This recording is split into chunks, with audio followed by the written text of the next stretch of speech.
ভাল লাগিছে ঠিক আছে মোৰ লগত সকলোৱে কব ভাৰত মাতা কি জয় ভাৰত মাতা কি জয় নৰেন্দ্ৰ মোদী জিন্দাবাদ নৰেন্দ্ৰ মোদী জিন্দাবাদ বিজেপি জিন্দাবাদ বিজেপি জিন্দাবাদ বঢ়িয়া কিমান দেৰি আগত আহিলে 1 ঘণ্টা আগত আহিলে নে আধা ঘণ্টা আগত 1 ঘণ্টা 2 ঘণ্টা ঘৰত ভাত খাই আহিছে নে নাই খোৱা ভাত খাই আহিছে আচ্ছা ভাত খাই আহিলে ডাঙৰ কৰি কলোহেঁতেন এতিয়া ভাত খাই অহা নাই যেতিয়া কম কৰি কম হ'ব আজিৰ সভাত আমাৰ মাজত উপস্থিত অসম চৰকাৰৰ মন্ত্ৰী অশোক সিংহাল ডাঙৰীয়া কোকৰাঝাৰ জিলা বিজেপিৰ সভাপতি গোসাই বসুমতাৰী ডাঙৰীয়া অৰূপ দে ডাঙৰীয়া সজল সিংহা ডাঙৰীয়া আপোনালোকৰ মৰমৰ বনেন্দ্ৰ মুছাহৰী ডাঙৰীয়া নিৰ্মল্য পাল ডাঙৰীয়া অন্তেশ্বৰ ৰাভা ডাঙৰীয়া ভাৰতী দৈমাৰী ডাঙৰীয়ানী সৰ্বেশ্বৰ ৰাভা ডাঙৰীয়া ত্ৰিবেন চাংমা নাৰায়ণ পাল বীৰকাদাও ব্ৰহ্ম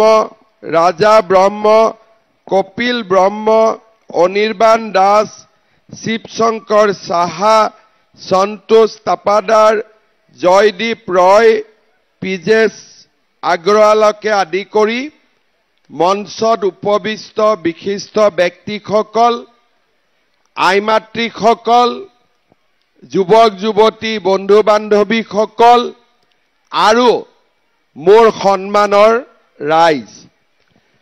আপোনালোকে জানে যে আমাৰ বিটিচিৰ নিৰ্বাচন খুব সোনকালে ঘোষণা হ'ব আজিও হ'ব পাৰে কালিও হ'ব পাৰে পৰহিও হ'ব পাৰে বাবা মই মিটিঙৰ পিছত লৈ লম হ'ব হা আজিও হ'ব পাৰে কালিও হ'ব পাৰে পৰহিও হ'ব পাৰে কিন্তু 2 এদিনতে আমাৰ বিটিচিৰ ইলেকশন ডিক্লেয়াৰ হ'ব আৰু দুৰ্গা পূজাৰ আগতে তাৰ মানে 28 সেপ্টেম্বৰৰ আগতে আমাৰ বিটিচি ইলেকশনৰ ৰিজাল্ট দিব আৰু এখন নতুন বিটিচি গঠন হ'ব আমি আজি পৰ্বতজৰা ৰাইজৰ কাষত আহিছো আৰু যোৱা 1 আগষ্টৰ পৰা আমি বিটিচিৰ গোটেইবিলাক সমষ্টিতে নিৰ্বাচনৰ বাবে প্ৰস্তুতি বৈঠক বা ৰাইজক সাক্ষাৎ কৰিবলৈ আহিছিলো যোৱাকালিও মই চাপা আমাৰ জমদুৱাৰ আৰু আমাৰ কোকৰাঝাৰৰ গোটেই কেইটা সমষ্টিতে শ্ৰীৰামপুৰ আৰু বাউখুংগ্ৰীক বাদ দি গোটেই কেইটা সমষ্টিতে আমি ৰাইজক লগ পাইছিলো ওদালগুৰিটো তামুলপুৰতো বাক্সাটো আৰু চিৰাঙতো আমি গোটেইবোৰ সমষ্টিত গৈ ৰাইজৰ লগত কথা পাতিছিলো এটা কথা সকলো ৰাইজে এইবাৰ কৈছে যে এইবাৰ ইলেকশনত বিজেপিয়ে ভাল কৰি খেলিব লাগে আমি সকলোৱে বিজেপিক ভোট দিম কালি মই জমদুৱাৰতো খুদিছিলো যে ৰাইজ কাক ভোট দিব ৰাইজে কলে যে আমি বিজেপিক ভোট দিম বনেন মুছাহৰীয়ে মোক কলে যে পৰ্বতজৰাটো ৰাইজে বিজেপিক ভোট দিব নেকি দিব নে নিদিব বিজেপিক ভোট দিব আচ্ছা কোনে কোনে বিজেপিক ভোট দিব হাত দাঙকচোন বাপৰে সবে দিব পাক্কা তাৰ মানে ইয়াতো আমি কেণ্ডিডেট দিব লাগিব নে নিদিলেও হ'ব কেণ্ডিডেট লাগিব নে নালাগে লাগিব আচ্ছা কাক লাগিব কেণ্ডিডেট কাক লাগিব আচ্ছা বনেন মুছাহৰিক লাগিব লাগিব পাক্কা লাগিব জিকাব পাৰিব একদম জিকাব পাৰিব ঠিক আছে এতিয়া ৰাইজে মোক কথা দিছে যে আপোনালোকে পৰ্বত জোৰাত এইবাৰ বিজেপিক জিকাব মই কিন্তু ইলেকশ্যনৰ সময়ত আকৌ আহিম আৰু আপোনালোকে ভোট দিব লাগিব লাগিব নে নালাগে বঢ়িয়া শ্ৰদ্ধা ৰাইজ আমাৰ বিটিসি 2003 চনত আমাৰ বিটিসি গঠন হয় আমাৰ এই বিটিসিত 26টা জনগোষ্ঠীৰ লোক বাস কৰে বড়ো ৰাভা হৰণীয়া কছাৰী মদাহী বৰ্মন কছাৰী গাৰো আমাৰ গোৰ্খা কোচ ৰাজবংশী নাথ যোগী আৰু গোৰ্খা তাৰ লগতে অসমীয়া ভাষী বঙালী ভাষী হিন্দী ভাষী আমাৰ আদিবাসী সান্থালীকে ধৰি 26টা জনগোষ্ঠীৰ লোক আমাৰ বিটিসিত বাস কৰে কিন্তু মই যতেই গৈছো তাতে মই ৰাইজক সুধিছো যে ৰাইজ আপোনালোকে অৰুণোদয় আঁচনি পালে নে নাই পাইছে নে নাই যিসকলে নাই পোৱা হাত ডাঙক আচ্ছা ঠিক আছে যিসকলে পালে হাত ডাঙক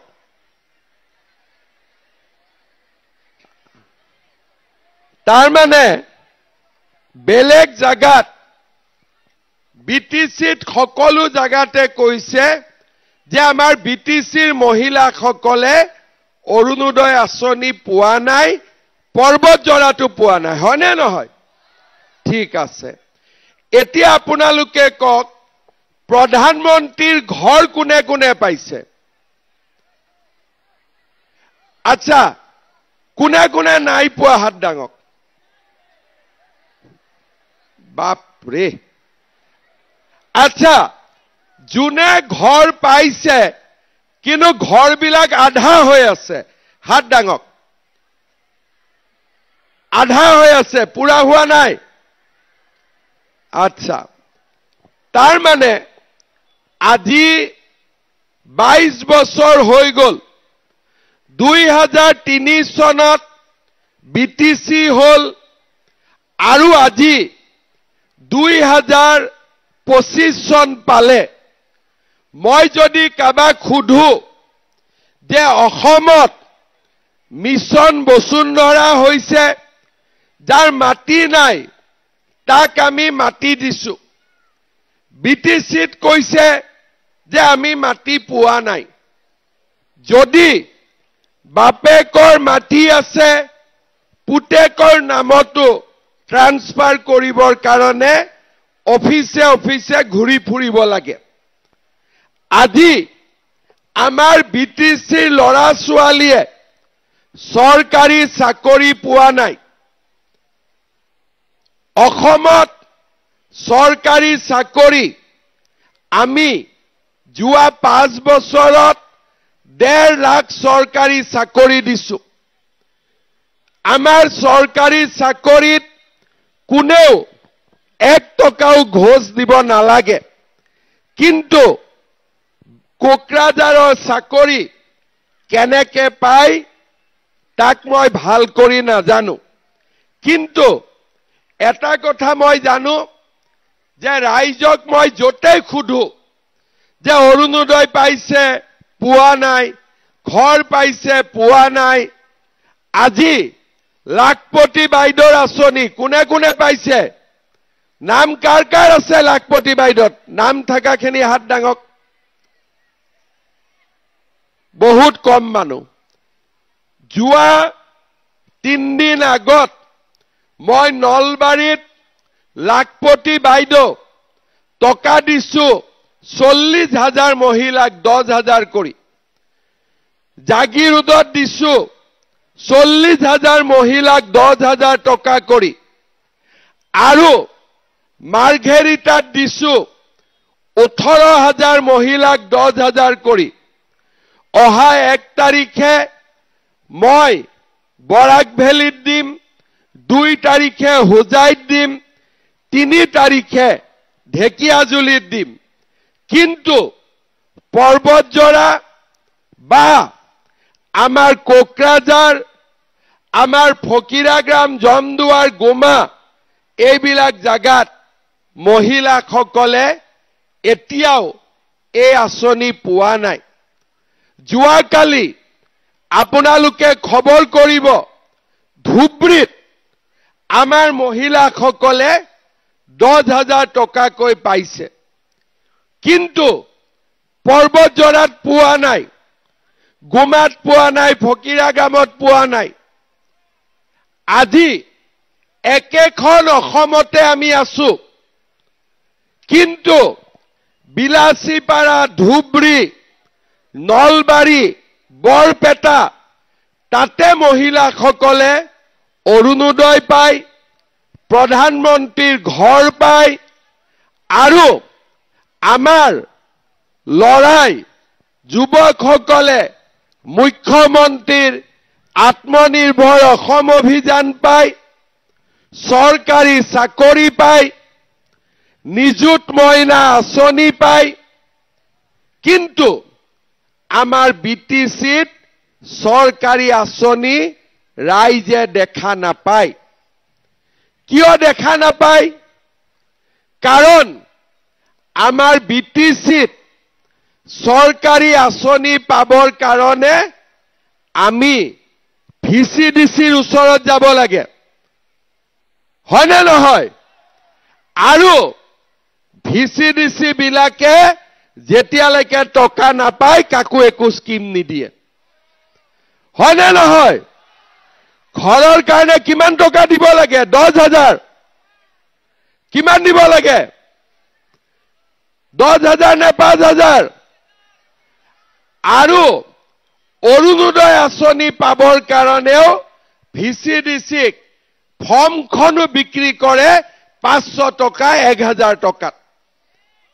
হয়নে নহয় তাৰ মানে ভিচিডিচিৰ মূৰত তেল নাঢালিলে আমাৰ বিটিচিত কোনো চৰকাৰী আঁচনি কোনো দুখীয়া ৰাইজে নাপায় আৰু এই ভিচিডিচি যেতিয়ালৈকে চলি থাকিব তেতিয়ালৈকে বিটিচিত কোনো দুখীয়া মানুহে কোনো চৰকাৰী আঁচনি নাপাব এই কথাও খাটাং আৰু সেই কাৰণে এইবাৰ আপোনালোকে বিটিচিত বিজেপি চৰকাৰ বনাই দিয়ক আমি ভিচিডিচি নোহোৱা কৰি দিম সিধা কথা কাৰণ বৰালি মাছে যেনেকৈ নদীত সৰু সৰু মাছ খাই থাকে তেনেকে ভিচিডিচিয়ে গৰীব মানুহৰ তেজ খাই থাকে লুটি পুটি খাই থাকে গৰীব মানুহে একো নাপায় হয়নে নহয় মই ভুল কৈছো নেকি এতিয়া আপোনালোকে মোক কক ৰেশন কাৰ্ড কাৰ কাৰ আছে ঠিক আছে ইয়াতে আপোনালোকে চাওক হাত উঠালে মানুহে কয় যে মোৰ ৰেশন কাৰ্ড আছে অসমত আমি কি কৰিছো যাৰে ৰেশন কাৰ্ড আছে তাকে আমি অৰুণোদয় দি দিছো কোনো ভিচিডিচি নাই যদি মোৰ ৰেশন কাৰ্ড আছে মই অৰুণোদয় নিজে নিজে পাই যাম এটো ভাল কথা হয় নে বেয়া কথা হয় এতিয়া আপোনালোকে চাওক অৰুণোদয় কিমানে পাইছে আকৌ এবাৰ হাত উঠাওক নাই পোৱা ৰেশন কাৰ্ড কিমানৰ পাইছে হাত উঠাওক তাৰ মানে এটা ৰেশন কাৰ্ডত যদি মই এটা অৰুণোদয় দি দিওঁ সবে পাই গ'ল, হয় নে নহয়? সবে পাই গ'ল, হিন্দু মুছলিম খ্ৰীষ্টিয়ান সবে পাই গ'ল, বড়ো ৰাভা কোচ ৰাজবংশী আদিবাসী সবে পাই গ'ল, কোনো সমস্যা নাই। কিন্তু আমাৰ বিটিচিত আমাৰ অসমত যেনেকৈ আমি নিয়ম কৰিছো যে ৰেচন কাৰ্ড থাকিলেই অৰুণোদয় আঁচনি পাব, আমাৰ বিটিচিত তেনেকা হোৱা নাই। আৰু তাৰ কাৰণে বিটিচিৰ ৰাইজ আজি বঞ্চিত হৈ আছে। ঘৰ বনাব টকা কোনে দিয়ে? নৰেন্দ্ৰ মোদী ডাঙৰীয়াই দিয়ে। কিন্তু টকা ইয়াতে পুৰা মানুহক নিদিয়ে, ঘৰবিলাক আধা বনাই ৰখাই থৈ দিয়ে। আজি আমাৰ বিটিচিত যেনেকৈ অসমত চৰকাৰী চাকৰিৰ কাৰণে কোনেও 1 টকাও ঘোষ দিব নালাগে আৰু সকলোৱে চৰকাৰী চাকৰি পায়, আমি বিটিচি খনতো তেনেকুৱা ব্যৱস্থা কৰিব লাগিব। কিন্তু আজি আমাৰ দুখীয়া মানুহে এই সুবিধাবোৰ পোৱা নাই।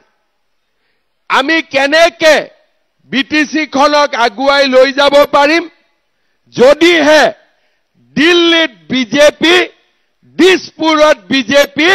কোকৰাঝাৰতো বিজেপিৰ চৰকাৰ আমি প্ৰতিষ্ঠা কৰিব পাৰো। মই ঠিকে কৈছো নে নাই? এবাৰ যদি কোকৰাঝাৰত বিজেপিৰ চৰকাৰ আহে আৰু আমি যদি এবাৰ এই ভিচিডিচি বন্ধ কৰি দিব পাৰো, আমাৰ এই অঞ্চলৰ গৰীব দুখীয়া ৰাইজ কোনো আঁচনিৰ পৰা বঞ্চিত হৈ থাকিব নালাগে। আজি আপোনালোকে জানে যে বিজেপিয়ে যি কয় তাক বিজেপিয়ে কৰি দেখুৱায়। 2021 চনত মই অসমৰ মুখ্যমন্ত্ৰী হৈছিলো। ৰাইজক মই তেতিয়া কৈছিলো যে ৰাইজ, আমি বিটিচিত শান্তি আনিম। তাৰ আগতে কি আছিলে? বিটিচিত সদায় গুলি চালনা, আন্দোলন, ধৰ্ণা, ধৰ্মঘট, 4,000 ল'ৰাৰ মৃত্যু হৈছিল। মাকৰ ল'ৰা জংগলত আছিলে আৰু সকলোৰে হাতত AK-47 আছিলে। মই মুখ্যমন্ত্ৰী হলো, সকলোৰে লগত কথা পাতিলো, জংগলৰ ল'ৰা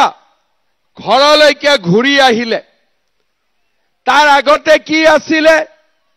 সাম্প্ৰদায়িক সংঘৰ্ষ, গোষ্ঠীগত সংঘৰ্ষ, আদিবাসী সংঘৰ্ষ, মুছলিম সংঘৰ্ষ, কিমান মানুহৰ ক্ষতি হৈছিলে। এতিয়া আপোনালোকে চিন্তা কৰক, যোৱা 5 বছৰত মই যেতিয়াৰ পৰা মুখ্যমন্ত্ৰী হৈছো, বিটিচিত এটা গুলি চালনাও হোৱা নাই, এজন মানুহো বিটিচিত মৰিবলগীয়া হোৱা নাই। কেনেকে হল? আজি বিটিচিত কাৰো হাতত অস্ত্ৰ নাই। গাঁততো যদি অস্ত্ৰ আছিলে তাকো মই গুৱাহাটীত লৈ গৈছো। কাৰো ঘৰত এতিয়া বন্দুকো নাই, পিস্তলো নাই। যিবিলাক লৰাই আগতে বন্দুক চলাইছিলে এতিয়া তেওঁলোকে ট্ৰেক্টৰ চলায়। যিবিলাক লৰাই আগতে AK-47 লৈছিলে তেওঁলোকে খেতিৰ কাম কৰে, ব্যৱসায়ৰ কাম কৰে। কিয়? বিজেপি চৰকাৰে সকলোৰে লগত আলোচনা কৰিলে, সকলোৰে লগত কথা পাতিলে আৰু বিটিচিলৈ শান্তি আনিলে। যোৱা 5 বছৰত যি বিটিচিত 4,000 লোকৰ মৃত্যু হৈছিলে, সেই বিটিচিত এজনো লৰাৰ মৃত্যু হোৱা নাই, কোনো মাকে কান্দিবলগীয়া হোৱা নাই, কোনো ঘৈণীয়েকে গিৰিয়েক মৰা কাৰণে শিৰৰ সেন্দুৰ মচিবলগীয়া হোৱা নাই। কিয়? অসমত বিজেপিৰ চৰকাৰ আছিলে, বিজেপিয়ে সকলোৰে লগত সুন্দৰ কৰি আলোচনা কৰি এই বিটিচিলৈ শান্তি আনিবলৈ সক্ষম হ'ল। এইবাৰ যদি বিটিচিত বিজেপিৰ চৰকাৰ গঠন হয়, কোনো দুখীয়া মানুহে চৰকাৰী আঁচনিৰ পৰা বঞ্চিত নহব। আমাৰ বিটিচিত কোনো দ্বিতীয় শ্ৰেণীৰ নাগৰিক নাথাকিব, সকলো প্ৰথম শ্ৰেণীৰ নাগৰিক হ'ব পাৰিব। সকলো প্ৰথম শ্ৰেণীৰ নাগৰিক হ'ব পাৰিব। মিটিঙত মই সুধিম, অৰুণোদয় পাইছেনে? পাইছো। ৰেচন কাৰ্ড আছেনে? আছে। ঘৰ পাইছেনে? পাইছো। বৃদ্ধ পেঞ্চন পাইছেনে? পাইছো। নিযুত মইনা পাইছেনে?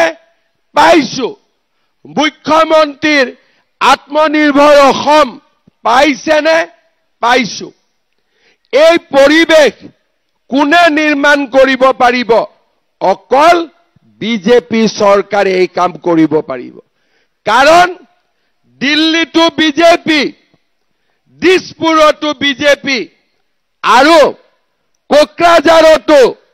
বিজেপিৰ চৰকাৰ হলে আমাৰ দুখীয়া দৰিদ্ৰ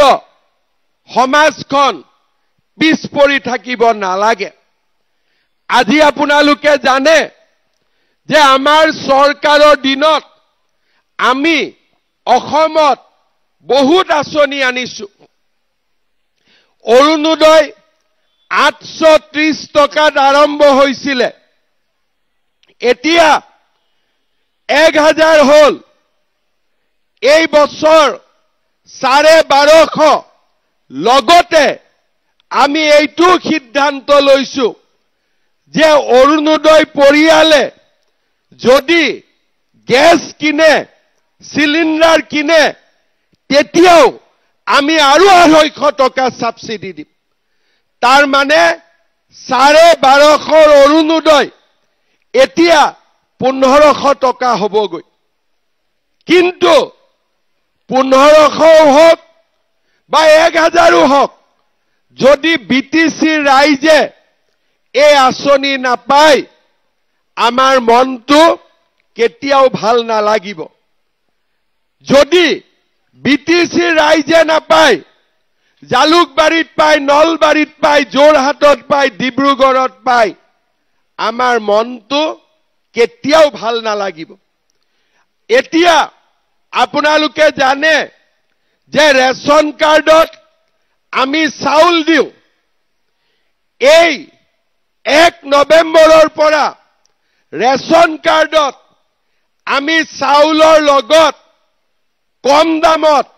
দালিও দিম, নিমখো দিম, চেনিও দিম, যাতে দুখীয়া ৰাইজে চাউলৰ লগতে দালিও পায়, নিমখো পায়, চেনিও পায়। কিন্তু আমাৰ বিটিচিত 5 কেজিকৈ চাউল পায়, কিন্তু ইয়াৰ মানুহবিলাকে অলপ অলপ কাটিং কৰি ৰাখি থৈ দিয়ে, পুৰা চাউল আপোনালোকক নিদিয়ে। হয়নে নহয়?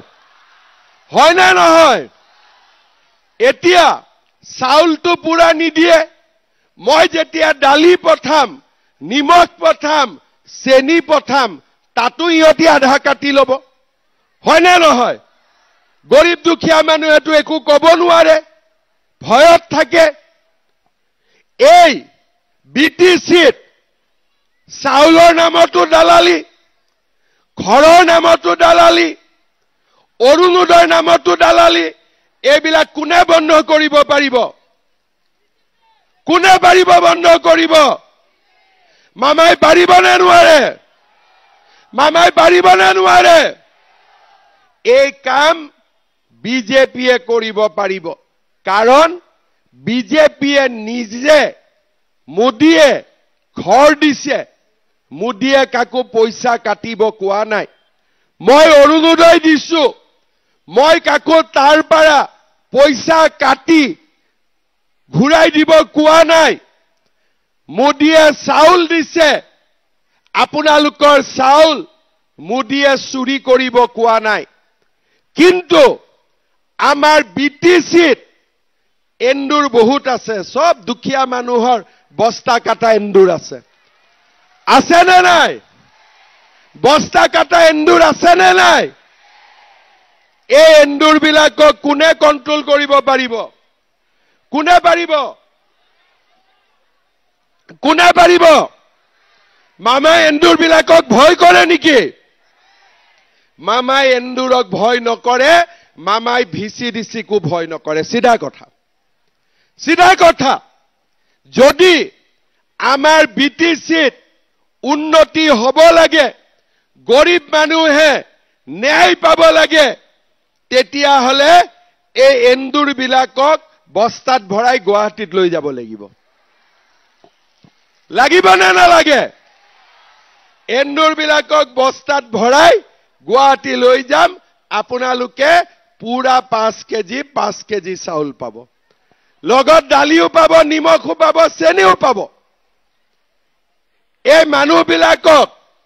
এই এন্দুৰ বিলাকক কেনেকে টেবলেট দিব লাগে তাক মই ভাল কৰি বুজি পাম বেলেগে বুজি নাপায় সবে ভাবে সব ঠিক হৈ আছে কিন্তু দুখীয়া মানুহৰ লগত যেতিয়ালৈকে কথা নাপাতে এই কথাবোৰ কোনেও গম নাপায় আপোনালোকে বেলেগ পাৰ্টিৰ মিটিঙত আহিব কোনেও এইবোৰ কথা নুখুদে খালি ইজনে সিজনক গালি দিব কিন্তু না মই বিপিএফকো গালি দিম বেয়া কৰি কম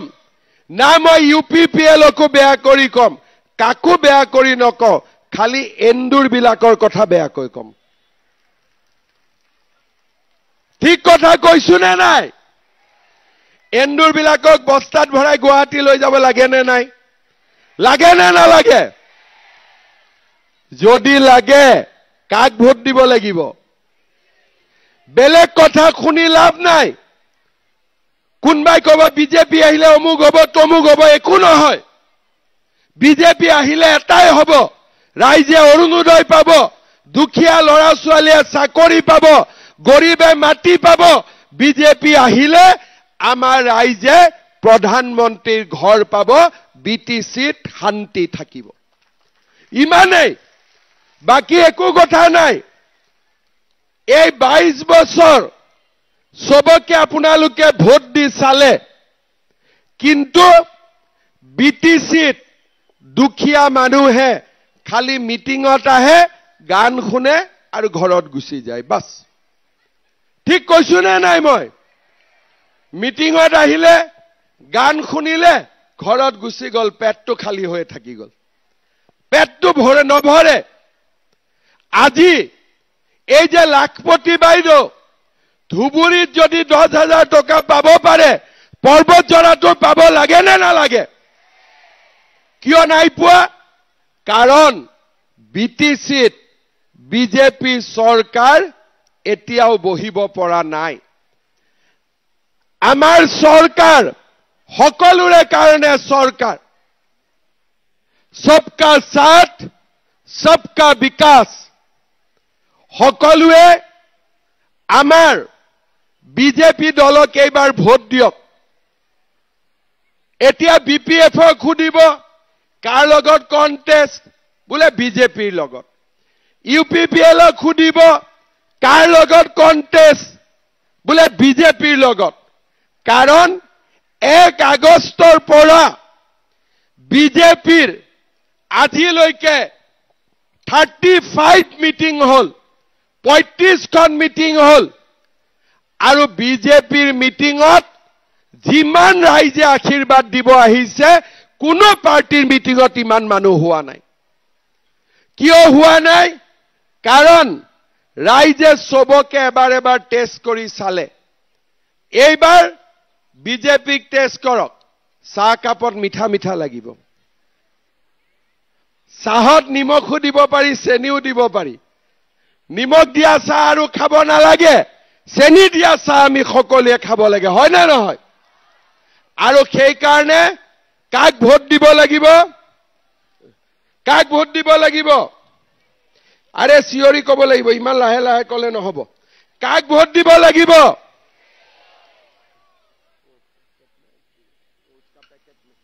কাক ভোট দিব লাগিব কাক ভোট দিব লাগিব ইমান লাহে লাহে ক'লে নহব লাহে লাহে ক'লে এন্দুৰবিলাক ওলাই থাকিব এন্দুৰবিলাকক গুৱাহাটী লৈ যাব লাগে নে নালাগে তেতিয়াহ'লে অলপ ডাঙৰ কৰি ক'ব লাগিব কোন জিকিব এই পিছফালে কোৱাই নাই কোন জিকিব এই বাবা কোন জিকিব পাক্কা জিকিবতো কোন জিকিব বঢ়িয়া এতিয়া বনেন্দাই মোক কৈ আছে যে আমাৰ এই পৰ্বতজৰাত এখন দেৱীতোলাত এখন 100খন বিছনাযুক্ত হস্পিটাল বনাই দিব লাগে লাগে নেকি নালাগে না নালাগে নেকি লাগিব তাৰ পিছত আমাৰ ইয়াতে মদাতিৰ পৰা আমবাৰীলৈ পিডব্লিউডিৰ ৰাস্তাটো ধুনীয়াকৈ বনাই দিব লাগে নালাগে এটো নালাগে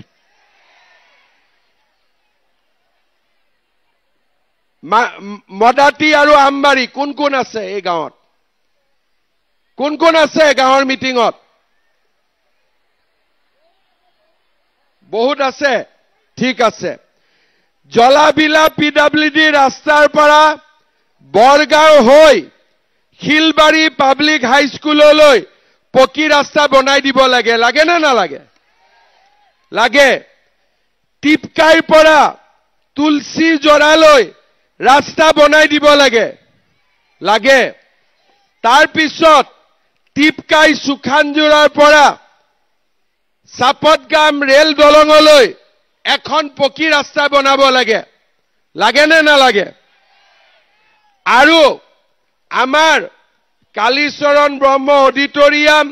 ৰাভা সাহিত্য সভা ভৱন দেৱীতলা মহামায়া ভিচিডিসি নগৰ নিগম কৰিব লাগে আৰু আমাৰ অতেশ্বৰ ৰাভা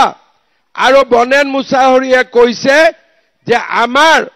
পৰ্বতজৰাত এখন নবোদয় বিদ্যালয় স্থাপন কৰিব লাগে লাগে নেকি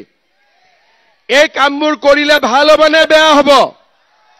বঢ়িয়া এই কামবোৰ কোনে কৰিব পাৰিব অকল বিজেপি চৰকাৰে কৰিব পাৰিব বেলেগে কোনেও কৰিব নোৱাৰে হয় নে নহয় সেই কাৰণে ৰাইজ এইবাৰ ইলেকশ্যনত আপোনালোক সকলোৱে বিজেপিক ভোট দিব আৰু আমি এখন সুন্দৰ চৰকাৰ কৰিম যাতে বিটিচিৰ দুখীয়া ৰাইজে সকলো আঁচনি পাব পাৰে বিটিচিত কোনো দ্বিতীয় শ্ৰেণীৰ নাগৰিক নাথাকে আৰু আমাৰ বিটিচিত সকলো প্ৰথম শ্ৰেণীৰ নাগৰিক হ'ব পাৰে শ্ৰদ্ধাৰ ৰাইজ ইলেকশ্যনৰ সময়ত মই আকৌ আহিম আৰু আমি কি কৰিম আপোনালোকক ভালকৈ বুজাই দিম কিন্তু এটা কথা মোক আপোনালোকে একদম ক্লিয়াৰ কৰি কওক পৰ্বতজৰাত বিজেপি উঠিব লাগিব নে নালাগিব অলপ সৰু কৰি কৈছে মই কানে দিয়ে শুনা নাপাওঁ উঠিব লাগিব নে নালাগিব লাগিব উঠাৰ পিছত আপোনালোক সকলোৱে ভোট দিব নে নিদিব পুৰা দিব জিকিব ঠিক আছে তেতিয়ালে মোৰ লগত সকলোৱে কব ভাৰত মাতা কি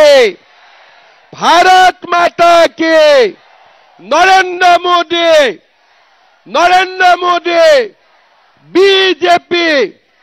একদম জিকিব আৰু আমি ইয়াত ইলেকশ্যন খেলিম হ'ব বহুত বহুত ধন্যবাদ জয় হিন্দ বন্দে মাতৰম